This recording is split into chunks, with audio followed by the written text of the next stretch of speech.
Welcome आतिशी मार लेना। आतिशी मार लेना दिल्ली की मुख्यमंत्री के पद पर बैठ चुकी हैं। वे 2020 में पहली बार ही विधायक बनी और साल भर पहले दिल्ली में मंत्री बनी थी। सबसे शानदार पहलू उनकी शिक्षा है। वे दिल्ली के सेंट स्टीफेन से ग्रेजुएट हैं, ऑक्सफोर्ड से मास्टर्स किया है। उन्होंने सेवनिंग स्कॉलरशिप और रोड्स की फेलोशिप जीती है। मोटा मोटी कहें तो देश के आधे पॉलिटिशियन से ज़्यादा पढ़ाई अकेले की है। उपलब्धियों की बात कहें तो दिल्ली में शिक्षा का मॉडल खड़ा करने में उनकी बड़ी भूमिका बताई जाती है। मोहल्ला समितियों के निर्णय में भी वे इंस्ट्रूमेंटल रही हैं। लीकर के तथाकथित स्कैम में उलझाए जाने के बाद केजरीवाल के इस्तीफे से उन्हें यह अवसर मिला है। किसी व्यक्ति की जेबी पार्टी में आतिशी को यह पद मिलना बताता है कि पार्टी नेता केजरीवाल उन्हें खतरे के रूप में नहीं देखते हैं। क्योंकि आतिशी वोट कैचर नहीं है तो पार्टी के लिए चुनाव जीतना उनकी जिम्मेदारी नहीं है। वो काम तो केजरीवाल ही करेंगे। यानी कि आतिशी दिल्ली शहर में दूसरी मनमोहन बनेंगी और यही खूबसूरती है जिसका मैं स्वागत करता हूँ। राजनीति अलग चीज़ है, प्रशासन अलग।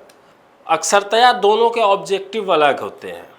राजनीति का लक्ष्य ज़्यादातर है सत्ता पाना और उस पर काबिज रहना। उधर प्रशासन कानून व्यवस्था और स्थिरता बनाने पर जोर देता है, जिससे लोग निर्भीक होकर सामाजिक, सांस्कृतिक और आर्थिक गतिविधि करें। एक संतुलित, धीमा, समावेशी विकास बना रहे। मगर ऐसा यथास्थितिवाद राजनीति को जचता नहीं है। वह इसमें उलटफेर करती हैं, खलल डालती हैं और खलल के हक में जन समर्थन जुटाती हैं। यह उलटफेर और खलल मौजूदा भारतीय राजनीति का मूल तत्व हो चुका है।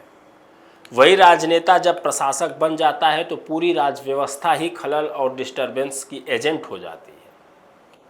उनके बीच मनमोहन सिंहों और आतिशी मरलेनियाओं का उभरना राहत की सांस लेने का अवसर देता है। और फिर राजनीतिक दल हो या बिजनेस हाउस, मालिक और मैनेजर दो अलग शख्स होने चाहिए। जहां दोनों टोपी एक ही व्यक्ति पहनता है वहां आज नहीं तो कल बंटाधार तय है। मगर भारत में लोग यह समझते नहीं, तभी 100 साल से ज़्यादा पुराने राजनीतिक दल और बिजनेस हाउस बस उंगलियों पर गिने जाने लायक हैं। यह आक्षेप ठीक नहीं कि लोग किसी पॉलिटिकल मास्टर की कठपुतली बनकर रह जाएंगे।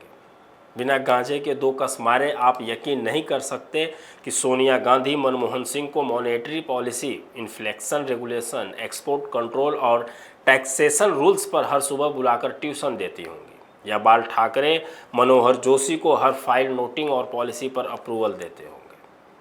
हाँ, ठीक है कि पार्टी पॉलिसी पर गवर्नमेंट को स्कीम निकालने का आदेश देते होंगे, कहीं किसी को उपकृत करने का आदेश आता होगा, पर बिठाया गया आदमी होशियार, समझदार और प्रैक्टिकल है तो दखल का स्कोप सीमित ही है। गवर्नमेंट मशीनरी इतनी विशाल है कि जो उस जगह बैठा है कंट्रोल मैकेनिज्म उसी के पास होता है। तो आतिशी एक प्लेन ब्यूरोक्रेट की तरह दिल्ली का प्रशासन और पॉलिसी संभालें, बगैर शोर शराबे, रोज़मर्रा की नाटकीयता के वह करें जो दिल्ली की सरकार को करना है। केजरीवाल ने यह फैसला बहुत लेट लिया है। दिल्ली की कुर्सी, जिसे असल में छोटी सी मचिया कहना बेहतर है, उससे बंद कर बहुत समय नष्ट किया है उन्हें दूसरी जीत के बाद ही सिसोदिया या मरलेनिया को पद सौंप देना चाहिए था। अब जब जीतने को सारा जहान है तो वे वापस दिल्ली की कुर्सी पर लौटने की मंशा रखते हैं, तो लानत है अरविंद केजरीवाल पर। फिलहाल 6 माह ही सही, आतिशी के पास छाप छोड़ने का मौका है।